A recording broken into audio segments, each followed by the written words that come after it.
You're listening to the CD Baby CD Baby DIY Musician Podcast.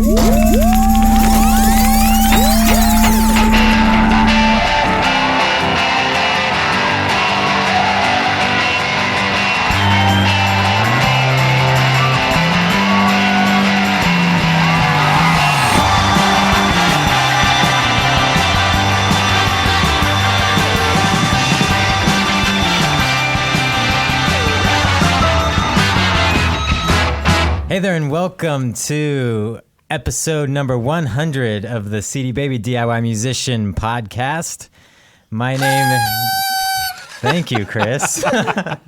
My name is Kevin, and joining me for this very, very special DIY musician episode is Chris and the Bolt. Yeah. All right. So, hopefully... this is working, and you guys are hearing this. Because well, the people listening to the podcast like normal, they don't anyway. realize that we're actually on TV. Yes, this is live. We are streaming live on Ustream. We're trying something out, trying something new. We've talked about it a bunch on the podcast, doing such an event. And so now we're doing it. So now you can see what we look like. If you're watching us live right now. If you're listening to us next week, when we mix it down, you still don't know. Well, I'm really wearing a costume. I don't look like this at all. And I should have the disclaimer that I shaved my head last week. Normally, I actually have hair. So. Oh, yeah. Interesting. Now you really revealed yourself. Going for the enlisting look. Yeah, it's coming back. Yeah. So, we've got this giant bottle of champagne for our 100th episode. That's your cue. I have to confess, I'm a little jumpy. So when you pop that thing, I may go flying across the room. Don't break anything or. Okay, I'm ready. All right. Oh, there we go.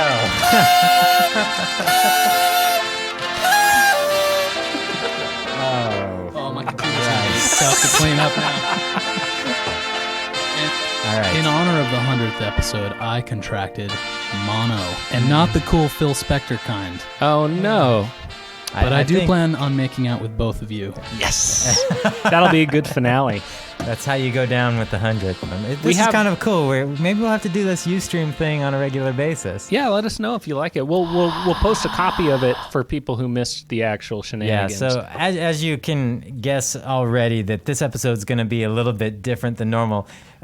Peter, who is not on camera right now, is, I think, wanting some champagne, so I think you should... You get this instead.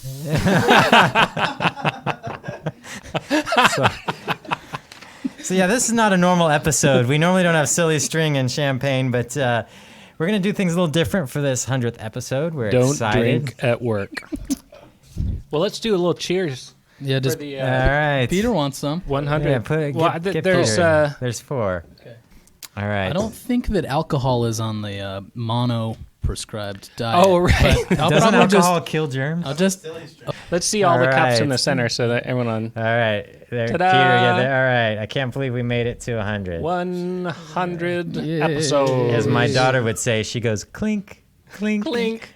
She saw us do that at Peter's house on New Year's, and so from now on, every time she goes, clink. So those of you watching on Ustream, you will also get the benefit of listening to the actual produced version later and hear all the stuff we cut out. All this crap cut We're out.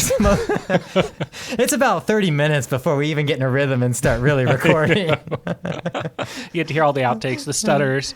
You know, we fix all that up later. We actually make Kevin's voice deeper. That's right. I sound like this. Hello. All right. We're going to do a few things different, and we're going to talk about some of the news. There's been some big developments, but we're going to do it in a more casual way than we normally do, where we have the big dome news section. Then we're going to take a little trip down memory lane and talk about some of our favorite episodes over the last 100. And then we're going to maybe share a little bit about ourselves, where we've been over the past 3 years, because it's kind of interesting to look back what we were doing when we started the podcast, what we were doing at CD Baby. All 3 of us are doing something. Yes, crack. All 3 of us are doing something. All 3 of us were in completely recovery different. So from hard drugs, and now we're doing. That's not true. Better. That's not true at all. So yeah. So let's get into a little bit of news. Usually this is where we insert that little interlude. The music that makes it seem so much CD more exciting. baby Yeah. music. I loved the podcast until that was special. I loved the podcast until I saw what really happened. You guys aren't special at all.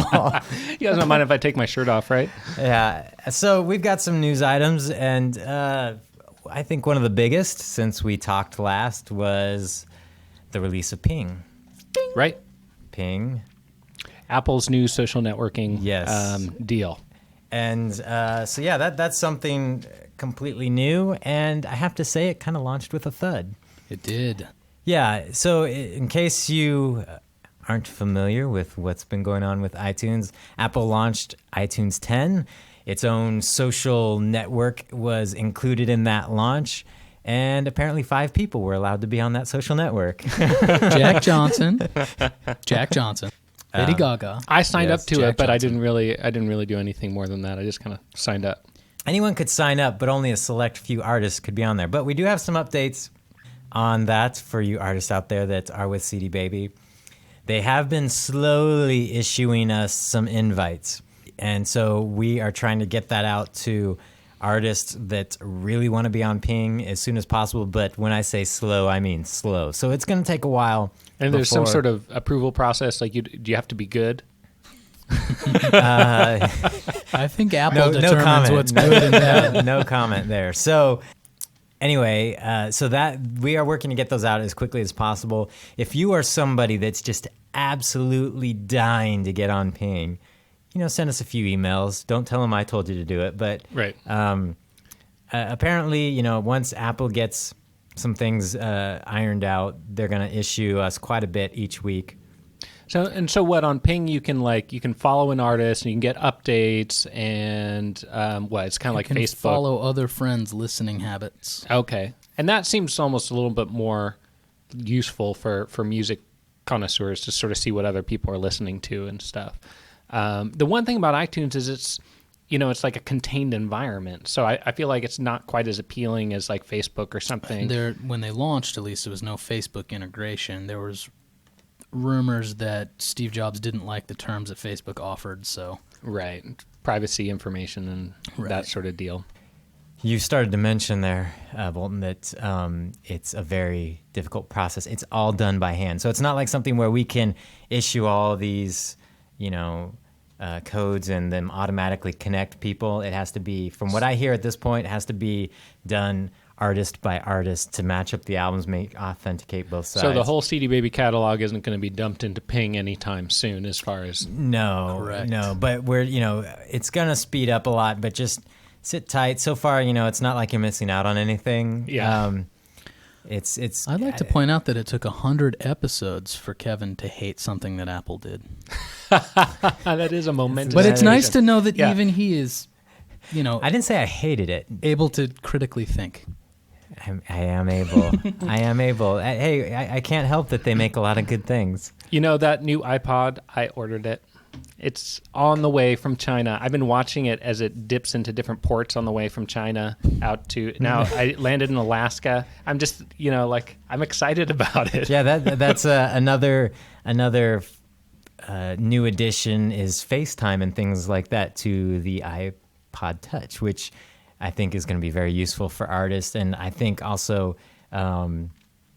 that new iPod is probably going to be great for doing things like Ustream and such, if you've got a Wi-Fi connection. Yeah, So- and just being able to, having something that's really small and easy to carry to take with you to concerts, so you can grab pictures and upload them via Wi-Fi to your website or to your Facebook profile or whatever. I think it just is another step in that direction of making that sort of that process a lot easier. It's such a pain to take pictures with your camera and then download them to your computer and then remember to upload those to the different places. And I know there's going to be 100 apps out there that just make that process so much easier. That you play your concert and photos are being uploaded as you play. Yeah. And I should point out at this point that Matt, who's down in the Bay Area, his handle on Twitter is King Never. He made a comment on Twitter about our balloons. And I don't know if you can see. You can kind of see on the Ustream feed. It says 100.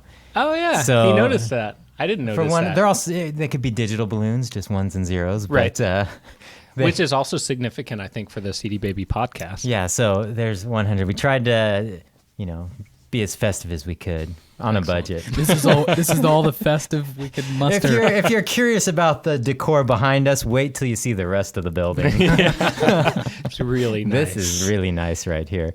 It'll be. I'm sure Ping will get more popular. And you know what? The thing I said, though, in response to it being not that grand of a launch, is that Apple doesn't need to have a fancy social network. They've got real products that people buy, and they sell real things. So they're Right. not getting a new social network. I'm sure it'll be a big part of what they do in the future, but right now I think it's just to get it going. Yeah. Well, YouTube also announced since we last gathered, they're testing live streaming. So Ustream, Watch out, Justin.tv, they all Watch are going to have big competition. And they've been doing a couple live things lately, but I think one of the first live things they may have done was last year when they broadcast U2 from the Rose Bowl.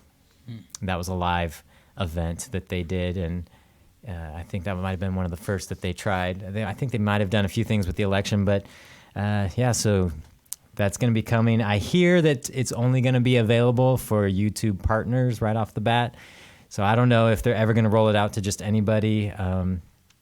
They may have a different caliber of user at YouTube than Ustream. So who knows? We'll see. That'll be something big happening over the next year. We have Twitter also rolling out a whole new What is look. Twitter up to these days? Trying to keep the fail whale from coming up on the screen. That's what they're trying to do. But yeah, a lot of social networks doing a little overhaul. Yeah, they launched a whole new layout. It's not rolled out to everyone yet because my profile still hasn't switched over, but they are redoing the layout. You get more information when you actually use Twitter. The hard thing is I don't actually use Twitter at all. Like the actual interface at twitter.com. I use other services. It's much easier to use an application than the actual Twitter program itself online, at least in my experience. I like using TweetDeck or Hootsuite. Yeah, so it's got some cool features I know people are talking about, and I'm sure by the time you hear this podcast, if you're listening to the MP3 and not on Ustream, it'll be most likely rolled out to all the users by the time we post this. So, and some CD Baby news. CD Baby news. Yes, you may not even have noticed this because it was super secretive, apparently. They just added Facebook and Twitter share buttons know that, on yes. all the album pages. Hey, that's cool. Yeah, so if you're a CD Baby artist, you should check that out. I'm hoping that it'll drive a lot of traffic to CD Baby and artist pages. But did we explain to people you go to your album page on cdbaby.com, and did you explain this? I didn't. So how to put please. the Mono share affects my the memory. It's Facebook and sharpening Twitter on there? your Yeah. So then on the reflexes. left-hand side of the page, there's a little Facebook button and a little tweet button. You just click that, and it integrates it right into your Facebook feed, and you can leave a little note of your choosing, like, hey, here's my new album, or here's my old album, or here's my whatever. Yeah. I Crappy just had album. a turkey sandwich today. I just had a turkey sandwich. Here's my album. Yeah. Yeah, so it's a cool feature. I'm hoping that customers will actually use it. I know that plenty of artists were... I just got a little silly string in my mouth. There's a quote for you. Hypebot actually posted an interview I did with them this week, and There were some angry no, people. that was one angry guy. One angry guy. But he was angry. He kept posting, though, Yeah. so it amplified his anger. It did. It was some big anger. But it was kind of funny because it was something they sent me a couple weeks ago, and I just hadn't had a chance to answer it. And so I did it on Friday. I didn't realize it was going to be the lead post on Monday. And the I was like, featured I saw Hypebot. it, and I was like, oh crap, what did I say? I'm going to get fired. I thought it was a really good interview. I thought you made some really good points. Well, thank you. I thought there was a conflict of interest, really. that was you posting, wasn't it? No, that guy had no point. at No, all. because if anything, I was making the opposite point, and I was it was a reality check. But I thought we'll put a link to it on the podcast page. I thought it was just some things I'd been thinking about. Nothing really revolutionary or anything that people who listen to this podcast haven't really heard us discuss anymore. But it was just kind of the overall point. Things that were running through my mind is how much artists get told if they just use this tool or that tool, and that's the future of music business. And, right, you'll sell millions. Yeah, and there's lots of great tools out there, and you should be using them. But I think a lot of the people that write some of those thought pieces about how direct-to-fan is the future, which most likely it will be, don't take into account that artists aren't necessarily the most web savvy. They're not retailers. They're not ready to provide the best customer service, and all those kind of aspects that play into some of these things that they keep kind of dumping onto artists and expect them to know how to do.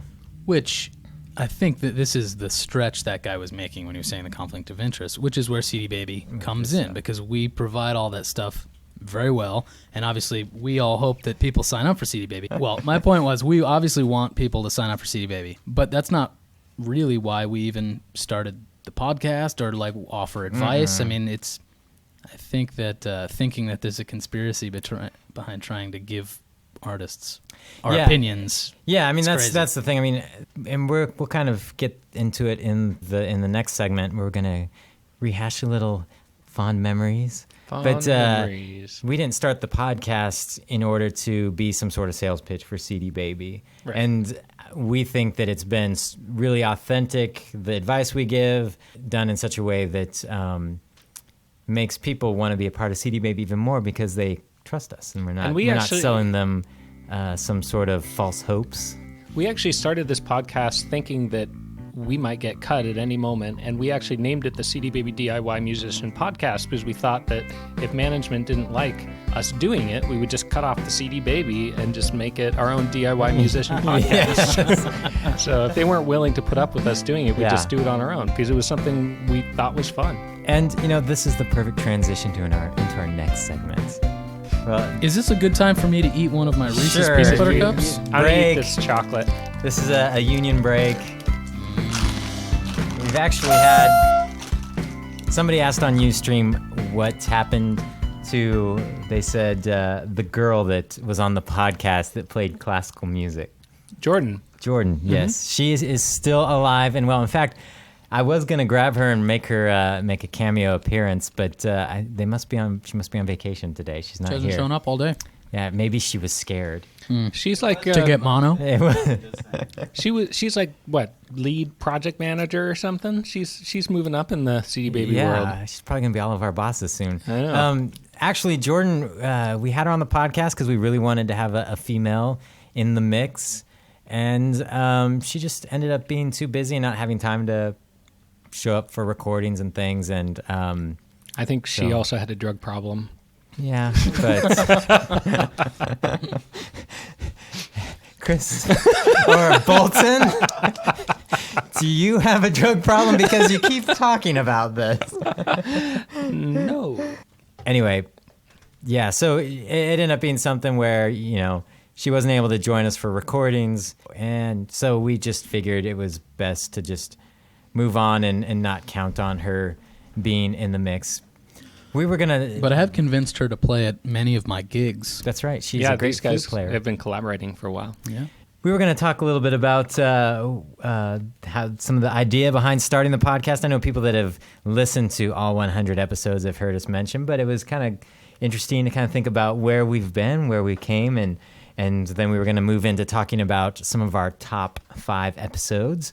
But it was kind of interesting to think about some of the first recordings. I remember Bolton and I, we both were kind of getting into podcasting, like just listening to podcasts at the same time. And I'm like, we really got to do a podcast. And then one of our competitors attempted to start one, and I said, we must crush them with our podcast. They only did one episode, right? They did a couple. It took like 6-7 months to do them, though. We started talking about, but we got to figure out a way that'll, work for CD Baby. And, so it took us a time to really nail down what the idea would be. And I remember the 3 of us went to get pizza And I think we had a napkin or a piece of paper, and we were like, all right, we got to brainstorm some ideas because we can't just do one. Where were we? It was at Hot Lips. Hot Lips. Hot Lips Pizza. On Killingsworth? Yes.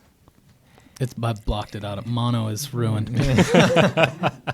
So anyway, we went and we like poured over this piece of paper. Like we got to come up with enough ideas to get them going because we wanted to produce a few episodes. So we had them under our belt and then could put them out. And we came up with like 10 ideas and we were like, wow, that's it. That's it. No more. Done. I remember in the beginning that was an issue for a while. Like I remember you'd come to me, Kevin, you'd be like, I have like one more episode, but after that, there's nothing left. We've talked about everything. So those initial ones, it was Lisa Rose. No, Jeff Saltzman was a little later. It was Dan Zanes. Oh, Dan Zanes. Lisa Lapine, Alicia Rose, and then our very first podcast was us in one of the most awkward recording situations ever. I refuse to listen to that episode. The only way it could have been more awkward is if we were sitting in our underwear. I mean, it was that awkward. And on Ustream. And on Ustream, yes, that would be. Somebody chimed in on Ustream saying the tax guy was the most useful, but we'll get to those favorites. So, and if you're on Ustream listening, be thinking of some of your favorites because we'll share them on the podcast. That was Aaron Vanderway. I should not have tried to pronounce that name. Aaron, if you could give us the phonetic spelling of your name.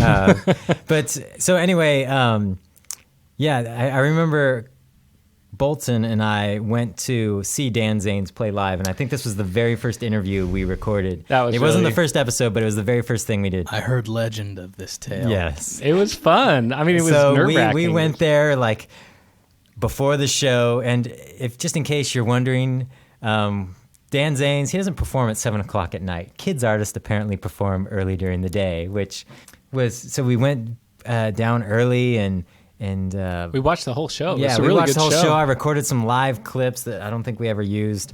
So afterwards they clear the room, and then they have Bolton and I go up on the stage and set up our gear on the stage. And Dan comes out, and we're like fumbling with this recorder. I was sweating. We were trying to use Pro Tools for that one, and I had an M-Box, I had a laptop, I had like a hard drive, I had like all these cords I was tangled up in. That's what I heard about. I heard that there was just, your body was just a nest, like a snake's viper's nest of cords. It ended up being a great interview, so we had our confidence. And so then from that point, we went on. The peanut gallery's laughing over there. I don't think that's a laugh. So, but I thought... we have another message? Vandeweg. Vandeweg. That's the phonetic spelling. For Aaron. So then I thought we started out with some great episodes. Lisa Lapine, great advice. And, I thought that the episode with Alicia really set the tone for what we were hoping to accomplish with the podcast, which is to get someone on that will just use a lot of profanity that I spent hours and hours editing out. But then Martin Atkins came along, and that I've just marked that one as explicit. That wasn't. But so yeah, the whole idea, I think, with Alicia and what she was talking about, and just down to earth, or not down. I wouldn't say. Edit that part out. Right. We can't do that on Ustream. Not necessarily down to earth, but straightforward, no BS. This is how you're going to get my attention, and this is how I'm never going to listen to you. And that's what we wanted artists to know, the kind of information, because there's a lot of artists that spend so much time frustrated just because no one will shoot straight with them, that they'll sell them their guides and things like that. Wasn't it her who said, bring me cupcakes? Somebody did. Actually, a band that a few of us here know sent her some cupcakes. Yeah, she really appreciated that personal connection. It doesn't have to be cupcakes, but it could, No, that worked at a job interview at CD Baby about 5 years ago. Really? Oh, really? The person that got hired right before me brought in cupcakes. I tell you what, someone sends me cupcakes in the mail, I'll appreciate the gesture, but I'm not taking a bite. Right. Well, you have to be very careful when you're shipping cupcakes. So, anyway, we can kind of talk about some of our favorite episodes, and then we can kind of end up talking about some of our where we've been here at CD Baby. But first, I almost forgot. I've got a lot of calls that I'm going to play just throughout the podcast So here is call number 1 from Chris Huff. Hi there, guys. It's Chris Huff calling from Sea Isle City. I'm on stage here at O'Donnell's Poorhouse. Give it up.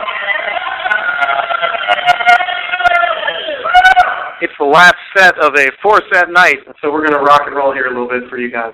Once again, Chris Huff calling from O'Donnell's Poorhouse in Sea Isle City. Thanks, guys. I'm hoping that you could hear that on Ustream. I'm getting the thumbs up. Actually, he gave me this, whatever, the okay. So that was Chris Huff calling live from stage. Yes, from stage. We asked for some shout-outs from stage. What city was that? So yeah, we've got a couple shout-outs from the stage, and we'll keep playing some calls throughout. Let's get into some of our top episodes. Insert more production music here, Chris. Or Bolton. And I have received word that my wife and daughter are watching. So isn't that sweet? Should we wave now? Yeah, hello, Ella. Hi. I'm sure she's probably waving back at the screen, talking to it. Anyway, so some of our top episodes. I brought up the website the other day and went through all the previous episodes. There's a lot of episodes. 100 is not a small bunch. Yeah. And you listened to them all? No, you just looked at them. I lived all of them. I'm really curious if any of us are going to pick a roundtable. There was a couple roundtables that I remember that I hold near and dear to my heart. I think the top roundtable, if we had a separate category for me, was when the power went out when we were trying to record. See, the room you're seeing us in now has windows. The office I used to have, I forget what episode it was, we were recording, and the power to the whole building and this whole area went out, and we were in a room with no windows, and it just went black. We couldn't even see each other. It was very entertaining. But the show must go on. That's right. We kept recording. We improvised, and we got the episode done. How did we? Was it battery powered? Oh yeah, it was battery powered. Yeah, we switched over to battery power and just did it with the handheld unit. But believe it or not, that power outage was responsible. Beavers were responsible for that power outage. I remember we that. Got a little wetlands out just down the street here, and apparently some beavers chewing on the power cable. Beavers actually brought CD Baby to its knees for a while because we didn't have power. We couldn't operate the business. Beavers. Did. Forget viruses on the web. We're talking beavers. That's the number one issue facing CD Baby these days. You know, it's the number one issue facing artists as well. Yes, because they don't know that if we go down, I mean, their careers are down. Yeah. So we're too big to fail. Yeah. So it's not online file sharing, it's beavers. You heard it here first. So I've got some top episodes, and I told you guys.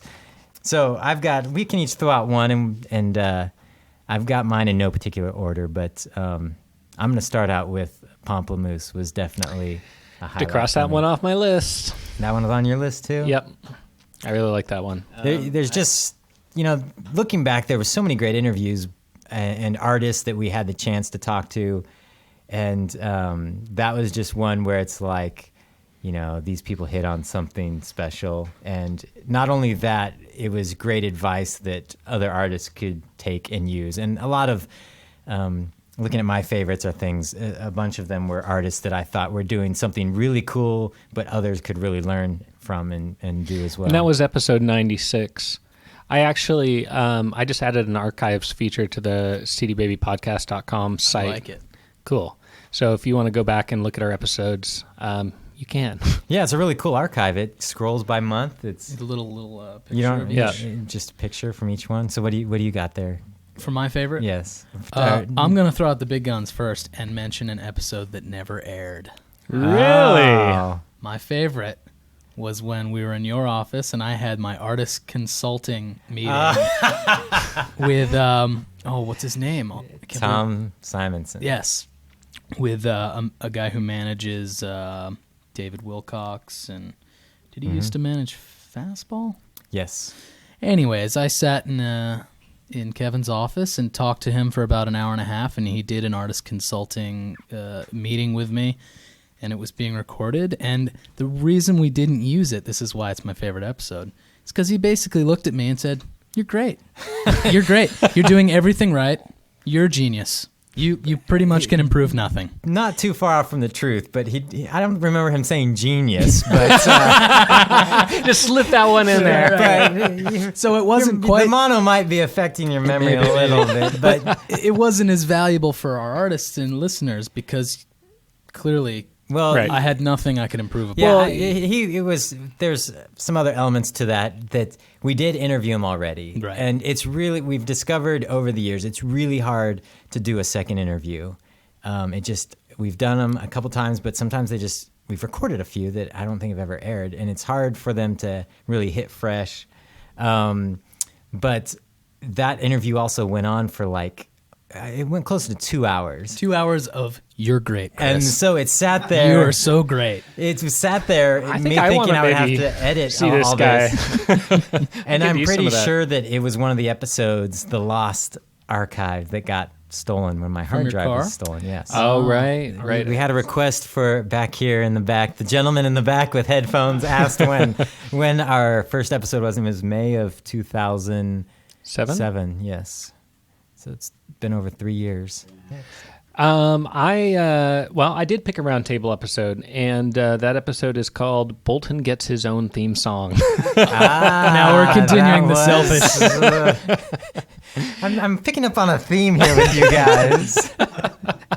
And that was named because I did get my own theme song. There was a lot of controversy, as some of you know, because I originally went by Robert on the podcast so that the two Chris's wouldn't get confused. Because in radio, you can't see our beautiful faces. Yeah, those on Ustream have already heard me slip up about 100 times calling you Chris. We always edit that out on the podcast. This is Chris, and this is Chris. They're both Chris. But because of that whole controversy, an artist, Mr. Billy, wrote a song all about my name and whether I was Chris or Robert or Bolton, and then he called me the Bolt, and that's how I got the name the Bolt. Somebody posted that it's official, they're in love with the Bolt. Or with Bolton. That's what it said, with Bolton. And someone else said, Bolt, you're so vain, you probably think this song is about you, don't you? I think because they just posted, I think that's the same person that posted the song, maybe not. People are posting links and such on Ustream. It's very entertaining. It's very distracting. If you see me looking down, it's because I'm looking at all your interesting comments. Yeah, that was a good episode. I remember that one being somewhat rowdy. Yeah, Entertaining. We Maybe got not lots as of rowdy as comments. this one. Wow, let's keep it down now. Settle down. We've got children watching. My top 5 are not in any particular order, but Lisa Lapine was one that made my That's a real top good 5 one. again. Yeah.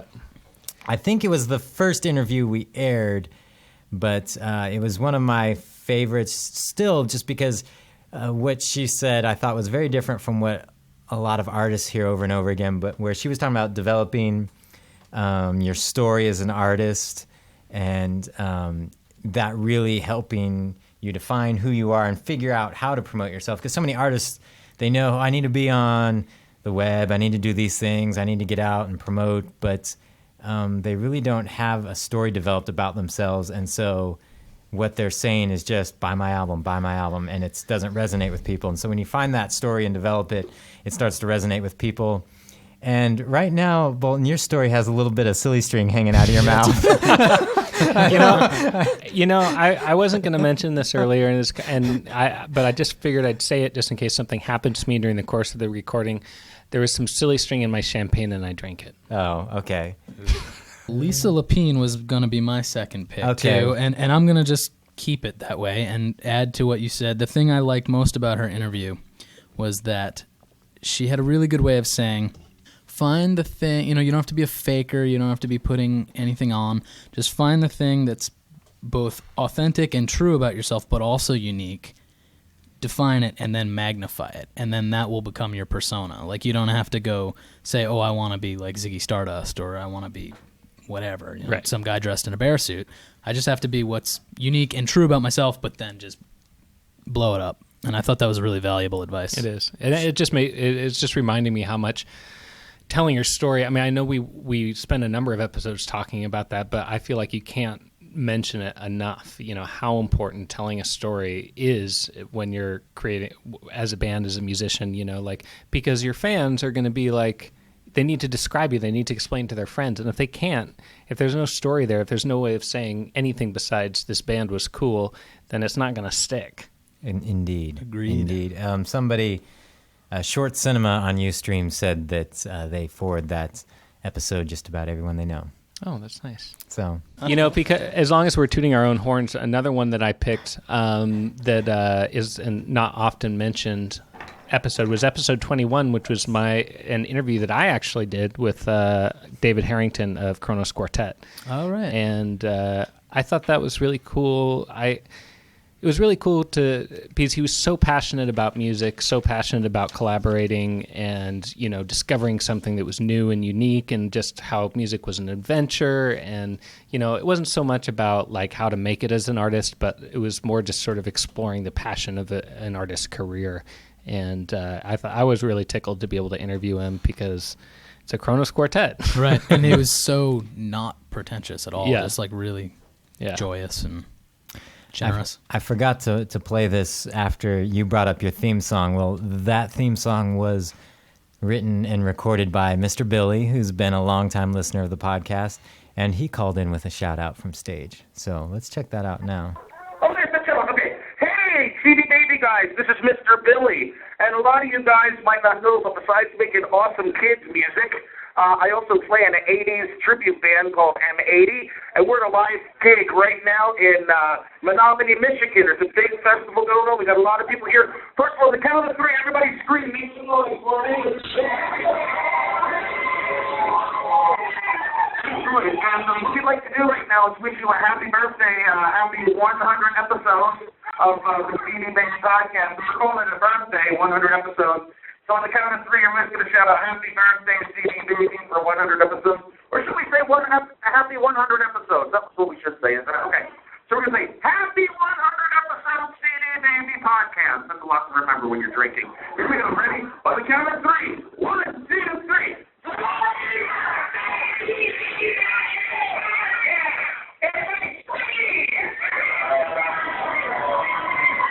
Fantastic. And when I'm not playing 80s music to cool awesome people like this, I'm making kids music at MrBilly.com. www.mister.com.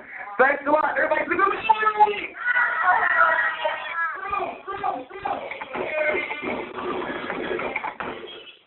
You guys rock. Thanks.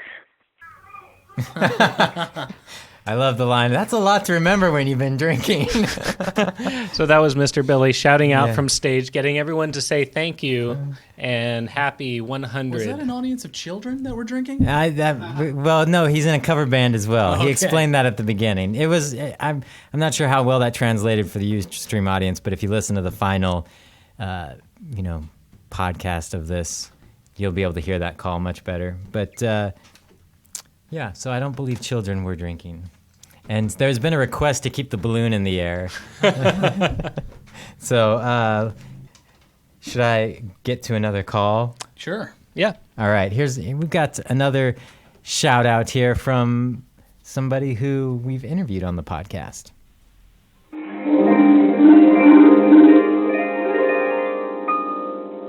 Hi guys, it's Ann Roos, Celtic harpist and author of The Musician's Guide to Brides, How to Make Money Playing Weddings. You were kind enough to interview me way back at episode number 30. Now you've reached episode 100. Congratulations! Yay! Be looking for my next book, The Bride's Guide to Musicians. This book is to help and encourage brides to use live music at their weddings because we could all use more gigs. Again, this is Ann Roos from South Lake Tahoe, California, at www.celtic, spelled CELTIC, harpmusic.com. Wishing you the best. Congratulations again. Bye. Thanks, Ann. And Ann, I forget what episode she was on. She said 30. 30, that's right. So, yeah. That reminded Thanks, me Ann. of a little harp music. Anytime someone sends some harp music in where they play and then talk, you're going to get on asleep? the podcast. Oh. Have you guys seen those little videos on YouTube where it's like two characters that are talking to each other in like a robotic voice, and at the end it says, if you can type, you can make this movie. So have you seen those? You feed it the text that Oh, you want, yes, and then yes, the two characters right. talk to each other. There's some great ones between musicians and wedding planners that Really? I recommend you check out on YouTube. Interesting. Exciting. It's I'll get right it's on more that. interesting than I'm selling Well, I it. think Bolton already shared his number 3 on the list. Or was that your Kronos Quartet? Yeah, Okay. I had Dan Zanes and Well, Kronos wait, Quartet. don't jump ahead. No, that's what I already said. Oh, Dan Zanes. You Yeah. said Dan Zanes? Well, you said Dan Zanes, right? I didn't say Dan Zanes. Didn't you say? Someone said Dan Zanes. I thought someone did. I don't Anyway. have Dan Zanes. I said Pomplamoose. Okay. And Lisa Lapine. Dan Zanes, number 4. All right. Well, those of us still on number 3. Chris Anderson was definitely a highlight. You're And stealing all mine. that was a highlight for several reasons. One, I was very surprised. Like, he answered my email within like 10 minutes and said, "Sure thing." And I knew who he was when I emailed him, but I didn't realize how big of a deal some people think he is. And so some people thought it was really cool that I landed that interview. Some of my employers. So that always helps. Yeah. But so it was an interesting interview. I thought he had lots of great things to share. And it also was probably one of our most controversial episodes, That's why I liked which it. controversy and drama always drive ratings. So Yeah. it was a good one. Well, yeah, you're stealing all mine. Another one I really liked was the performance coach, Tom Jackson, right? That's his name. Oh, yeah, that was a good one. And I think I still like it so much because I have yet to work his advice into my life. I feel like I'm a guy that writes music, produces music, goes up on stage, and I play the music.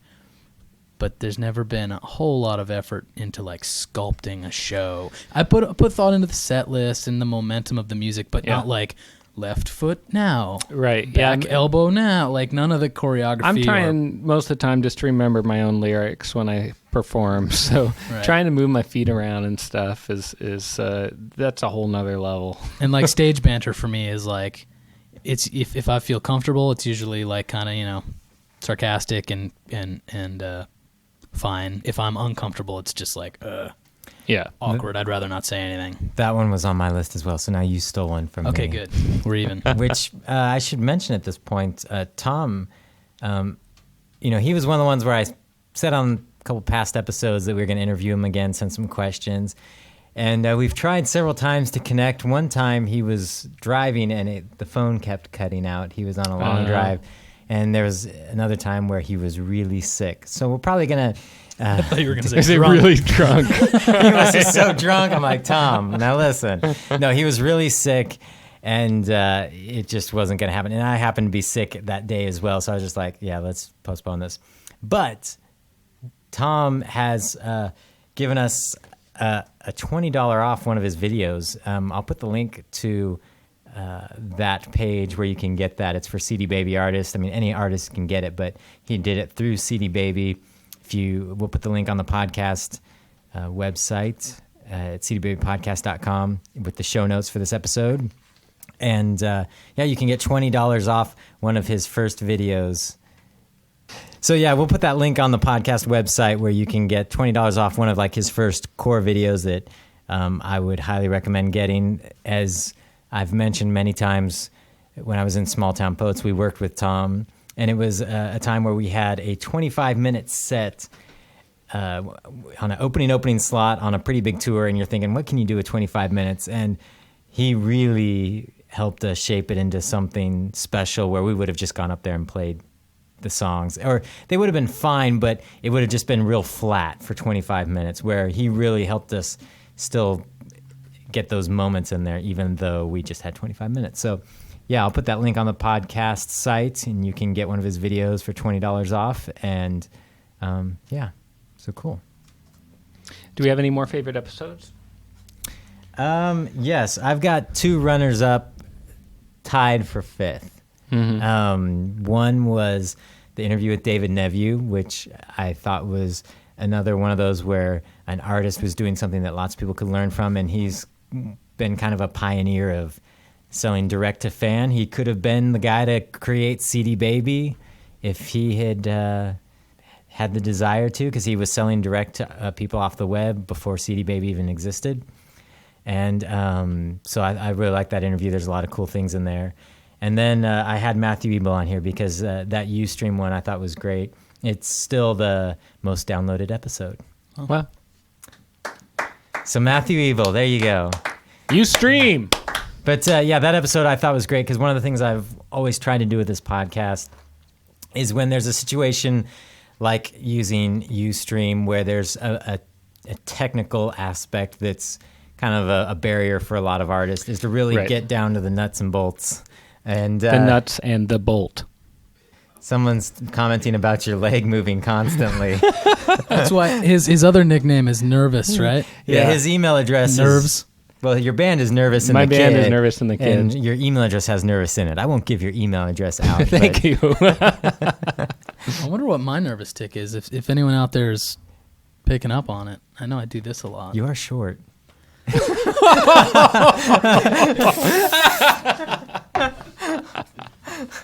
I don't think shortness is a nervous tick.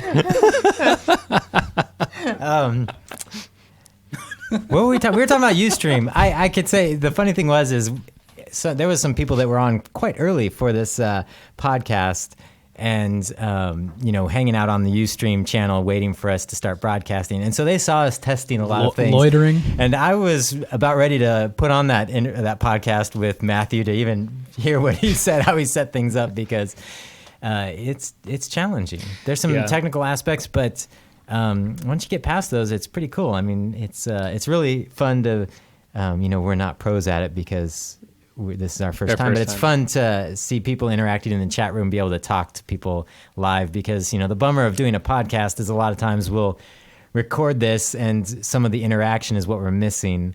And we'll get comments on the blog and stuff, but it kind of happens afterwards. You can imagine, I remember him mentioning performing, remembering the lyrics, singing the melody, and then also having one eye on the chat. Right.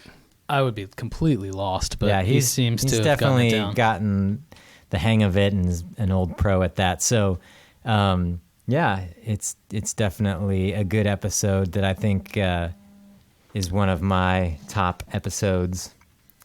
Let's get to a few more phone calls. Hey guys, congratulations on episode 100. This is Grant from Fontaine. I'm currently riding my bicycle across Canada, and the podcast has kept me company the whole way. So right on, guys, 100. Thanks, Grant. And let's get to one more. Hey, this is Rob Rodell phoning from Johannesburg, South Africa. Just want to thank you very much for an awesome podcast, and congratulations on your 100th episode. Love you guys. You rock. Ciao. Those two calls highlight one of the things that I think's been very cool about the podcast is that we're international. International. From Canada, way up north. Somebody riding their bicycle across Canada. It sounded like it was going to be a Woody Guthrie song for a second. That's pretty cool. And then Johannesburg, South Africa. I don't know if you could really hear what he said. So the fact that the podcast has been, we've really connected. We've actually connected with a lot of people in the UK, and there's some that have been watching on Ustream, and like Darren Riley. I think Riley's his last name. I don't have it in front of me, but we talk on Twitter all the time, and there's Matt and a couple other people over in the UK that comment quite often, and so that's been really cool to meet artists that are all kind of in the same boat all around the world. I think I've told this story before, but one of my, sort of favorite moments that's connected to the podcast was when I was at the International Folk Alliance Festival last February, and I walk into a room and I saw someone I knew, and I said, "Hey." I think that's all I said, hey or hi or something. And then these two people in front of me, sitting in the aisle in front, turned around. They're like, "Are you Chris?" It's like, "Yeah, who are you?" They're like, "Are you Chris from the podcast?" It's like, "Yeah, you just recognized my voice from saying hey." And they were like, "Yeah, we love it." And they lived in Memphis and they listened to the podcast all the time because they work in a warehouse. So they've got, time to put their earbuds in. I know a lot of times when I walk into a restaurant in Portland, a lot of times they'll just give me free food, free drinks. Yeah. I get, my car wash for free. Just all sorts of great perks. When your whole entourage walks in, it's kind of intimidating. Yeah, I usually have the song "The Bolt" playing whenever I walk That's into right. a restaurant. You got a little boombox hanging around your neck, and you Yeah. just push play. All right, I'm here. Did we get all the top episodes covered? Did you have Well, anything left I on your had list? I Am Jen as one of my top 5. That's episode number 12. I really liked that episode. It was just one of those things where, again, where someone used, new technology. I mean, YouTube was even newer back then.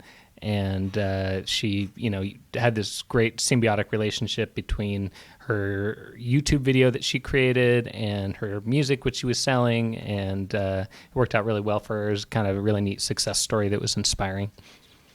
Yeah, that was a cool thing to see somebody who just totally DIY made a stop motion video at home, and it actually translated into sales. And that's how we actually found her for the podcast, because she popped up on the top sellers here at CD Baby, and we kind of did some investigating, like, who is this person who's selling tons of CDs all of a sudden? And it was just because of her video, and really the video that did well for her. Both of them did well, but I think the one that really got people excited about buying the album was the one where she showed herself making the album while... Which probably inspired you guys, Hello Morning, to make that how to make your own T-shirts. It did, video, right? actually, which is by far our most viewed video. It's got almost 6,000 views. A lot of people. The other ones have a little bit less. 6 into the hundreds. Into the hundreds. Into the hundreds. Well, the only last one I was going to mention was the touring interview with Martin. I liked how he talked. Yeah, that was a great interview as well, and I love touring in all its ups and downs, and he's had some good, straightforward advice about that. So, yeah, there was like, if I'd done a top 10 list, he would have been on it. He was great because, again, the straightforward talk, and that was one of those. I think that was one of those months where I was telling Bolton, I don't know how on earth we're going to do any more of these things because I am out of ideas. And Martin, in his new book, somebody from his office contacted me about an article I wrote on my personal blog being in his book, because his book's like a big compilation of lots of people's articles and things. And so that's how I kind of learned about who he was and looked into it a bit more and thought he might be a good candidate for a podcast, and it was great. So hopefully there's more Martins out there, because right now I'm kind of going, Oh, you I get don't to know that how point I'm again. gonna do What's it. going to happen after 100? No, we already have one in the can. Okay. Yeah, it's already been done. So I'm not going to tell you who it is. It's a secret. Well, we have been going for an hour, and I've got some more calls, so we're going to get into that, and then it would be good I was going to have us all kind of recap where we've been at CD Baby, because it's been over 3 years, and what we've been doing here has changed, and just figured people might be interested in what we've been doing with CD Baby and with music in general, since we do a podcast about music promotion, and we talk about that a lot, but it's kind of interesting to see what's happened in the span of like 3 years. But we've got a few more calls, so we're going to do that now. Hey guys, this is Chip Richter calling from Ohio, and kind of a new listener to the DIY podcast, but I'm a huge fan. I think I've been like in the last several days, I think I listened to every podcast. It's been awesome. So I'm really excited about discovering you guys. I've been a long-time CD Baby customer. I've got a few albums up there, but I just wanted to most of all just say how much I appreciate the podcast and just the great ideas and great information and the opportunity to be part of a community of independent artists. I think it's so important for us as independent artists to really support each other and share what works, laugh about what doesn't, and, just sort of support, the efforts of what we're all doing. So I just want to say thanks to you guys for that. It's awesome. It's an awesome resource, and I just appreciate it so much. I'm looking forward to 100 more podcasts, and I hope you guys just continue to rock it and keep up the good work. I wanted to let you know that we're considering the crowd funding thing and tapping into that idea. Looking at, I really appreciated the information I'm getting from that, and I'm kind of leaning more towards the Kickstart website. But looking forward to that. I think it's going to be a cool thing, and also some video ideas that we're having. The Pamplemousse episode was really, really inspiring for me too. So, but anyway, I'll keep it short. Just wanted to really, most of all, just say thanks for the great information, the good vibe you guys put out, and keep up the great work. This is Chip Richter from Ohio, chiprichter.com. I do music for kids and families. That was Chip Richter. Thanks, Wade. And you probably couldn't hear too well because people are... You see what I have to put up with here? You wonder how anything gets done around here. All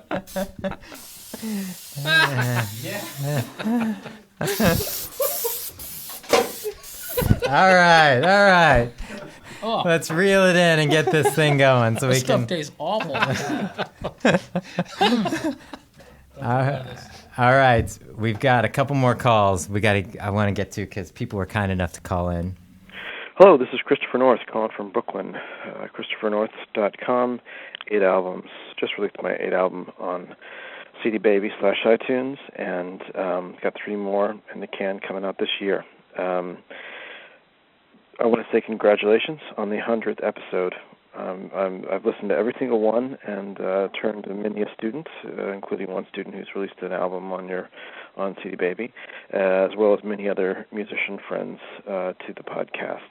And it's funny because I sometimes run across other musicians that seem to be following all the doom and gloom going about the music and entertainment and other media industries. And I know that I keep a certain amount of positive core going based purely on the information and the insights and success stories that I've heard through your podcast. And that means the world because even though I haven't done the best job of promoting my own stuff, I know I've got lots of ideas about how to do it well. And when the time comes, I will do so. I want to thank you for your 100, and here's to 100 more. And keep up the positivity and keep up the great work. ChristopherNorth.com. Thanks. Bye. The cleaning crew is going to love you guys tonight.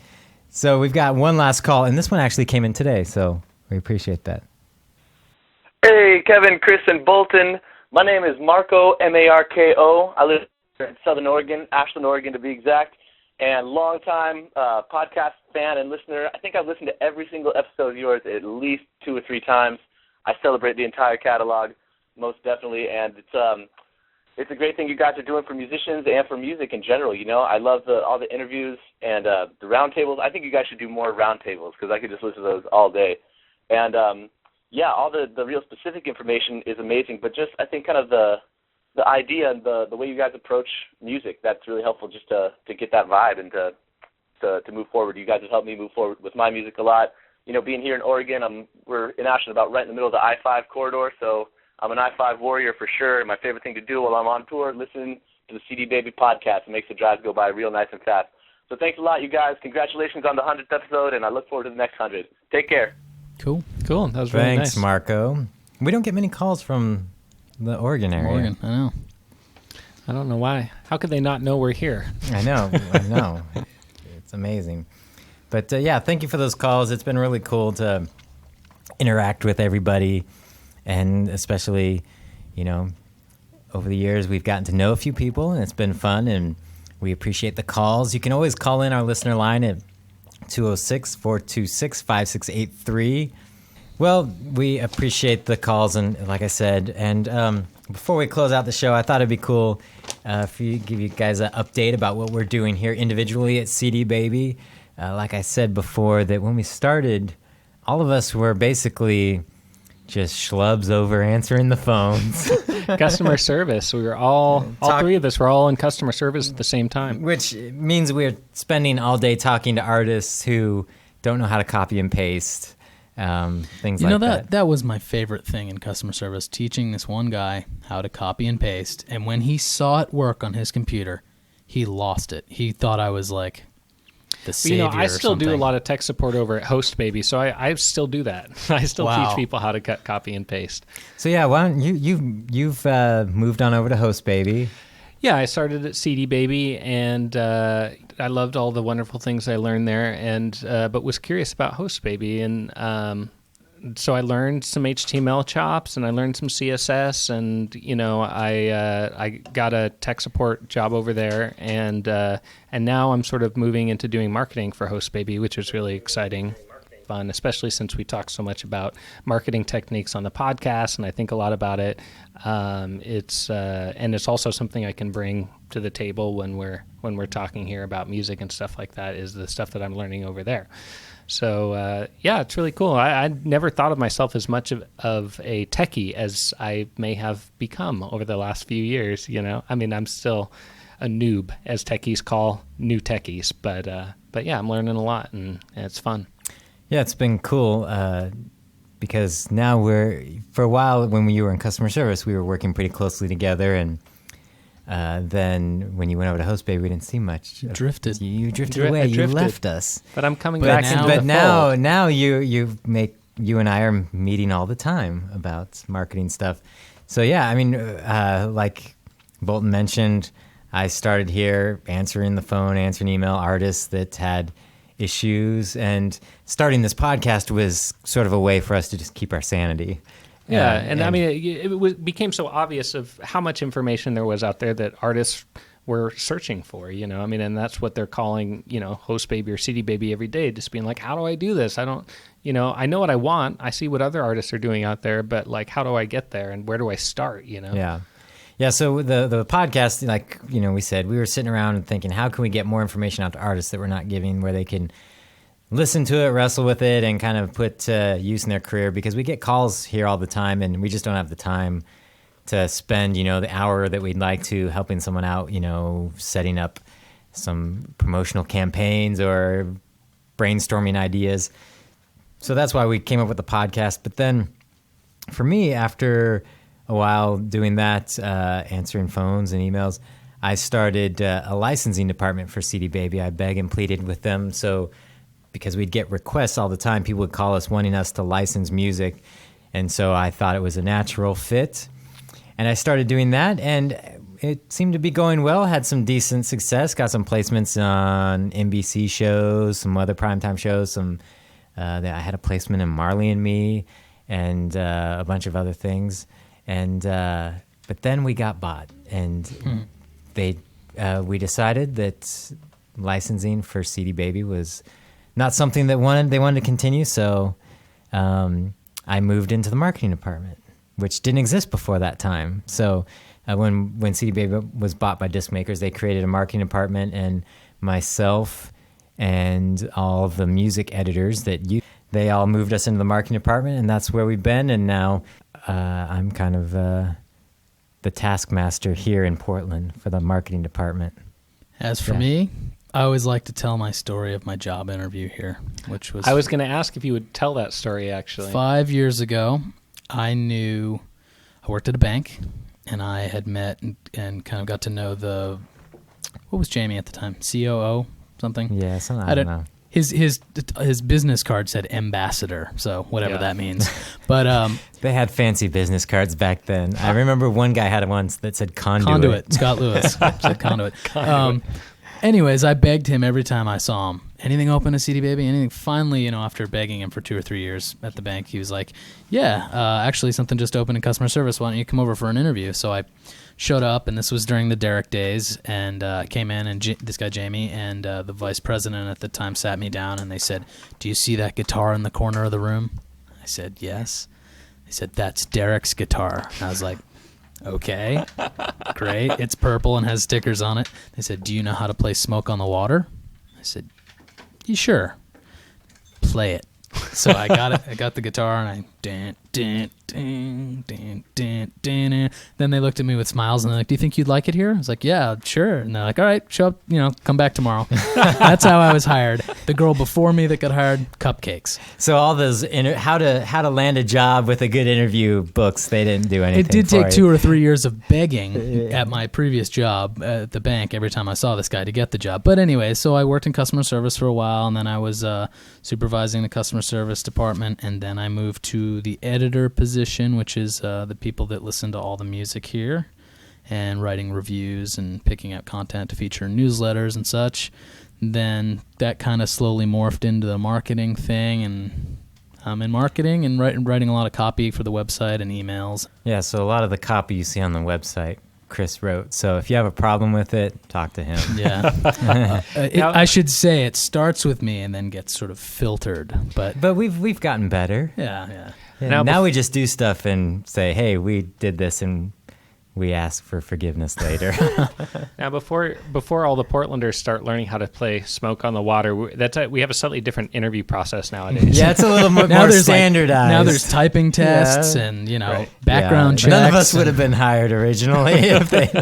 But on my personal life, I should say, since I got hired, I've put out 5 albums. I thought it was like 20. No, 5 or 6, and I've produced 3 and played on a bunch of people's albums and made a ton of music and gone on about 8 tours, and awesome. It's been fun. Thank you, Peter. Yeah, Peter's clapping. He's the peanut gallery over there. There's been several requests. People have been asking how our fan funded thing, and this kind of transitions into what we'll close out on the show at. We're talking about your band. No. Well, you guys, the whole show's been about the episodes that have been your favorites. Right. All right, the me episode. Anyway, no, what I was going to close it out on was like things that we didn't expect from when we started the podcast, and how this ties into our fan-funded thing. Is that, Hello Morning, my band that we started about 2 years ago. You've heard about many times on the podcast. We're trying the fan-funded thing. We've still got about 20-some days left. And we started out doing well, and it's kind of peaked, so I'm hoping that we actually make it. Our goal is only $1,500. It's not that much. They've had us on the homepage of Rocket Hub. If you go to our website, hellomorningband.com, you can see it there. You're free to contribute. But yeah, so it's kind of one of those things where it's nerve-wracking. It's, trying something that, we've been talking about on the podcast, and it's really easy to sit back and say, hey, everybody should do this. But then doing it is totally different. And so it's somewhat of a challenge. And we're hoping we make it. We're up to like $600 and some, I think, and our goal is $1,500. But how this relates to things I didn't expect is that, I knew people would like the podcast, but then there's Robert Lee King. Yeah, I was not expecting Robert Lee King, and he's had his comments over the years that the last few when we did the fan funded thing. I didn't post his comments on that because they were kind of personal, and yeah, it was a big dig. So that I didn't expect. I didn't expect people to go to that level, but we try to take it in good humor, and I'm sure he's listening, and he loves the show. Deep down in his heart, he loves us. He's just to hate us. He's just antagonistic. Yes. Yeah, that post I didn't let go through because that was a little over the line, but anyway, so things like that happen, and you think about, what are things we didn't expect? And so that was one of them. I didn't expect to be somebody to say some hurtful things. I cried myself to sleep that night. For me, the biggest surprise is that, 3 years later, podcasting, 5 years after working here, 10 years after the whole Napster thing, we still don't know what the hell the music industry is right now. Yeah. It's like, I thought, we're going to start this podcast and figure it out, and by the time we've done a few episodes, things will have settled out. It's all still a mystery, and that's why I think you will not have any problem finding new guests. And I hope it doesn't ever solidify, because that's what happened. That's why the music industry got so bad and so bloated, is because there was only one way of conducting business, and that was through the major labels. And I think that as long as things are in flux and you can try new things and experiment, and that it'll still be exciting to independent artists. And there'll always still be the Robert Lee Kings that are bitching about everything. When I saw that, that Hypebot interview I did, a lot of it was about topics like that. But when I saw that angry person on there, I'm like, Robert, is that you?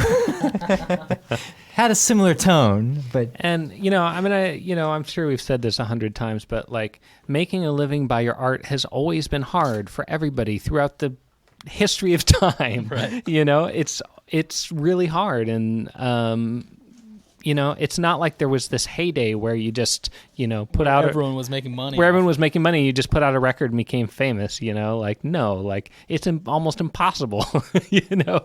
But there's a lot of degrees. I mean, if you want, you know, to be Christina Aguilera, it's almost impossible unless you're Christina Aguilera. But if you really pursue your own story and your own music and are original and true to yourself, then you can create a career for yourself. And there's just a million different ways to do that.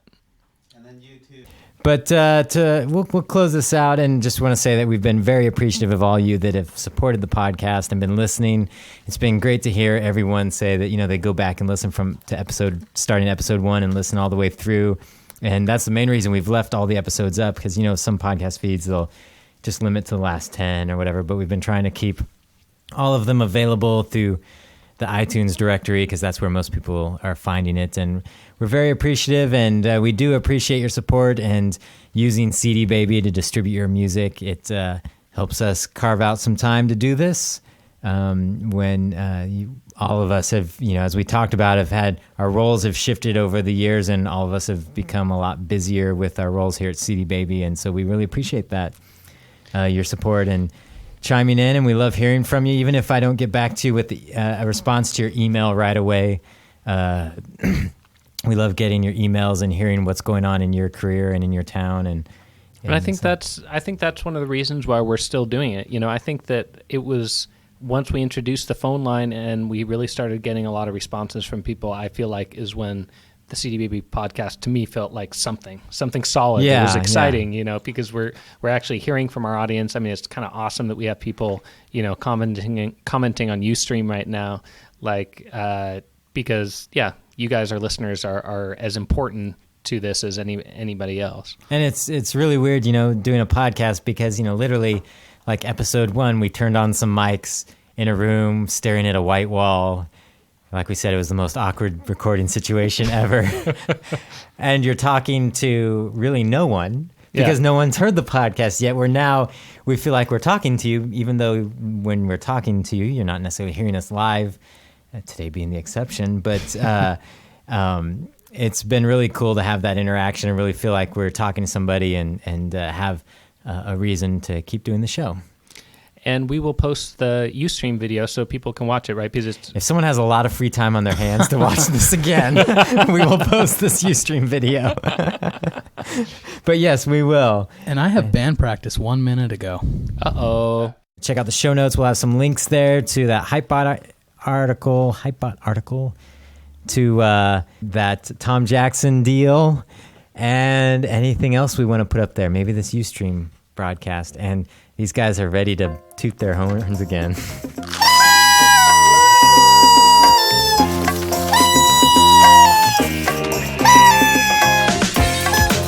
I can find my computer underneath all the silly strings. My desk is a mess, but I'll have to clean it up tomorrow. I gotta go to band practice. Peace.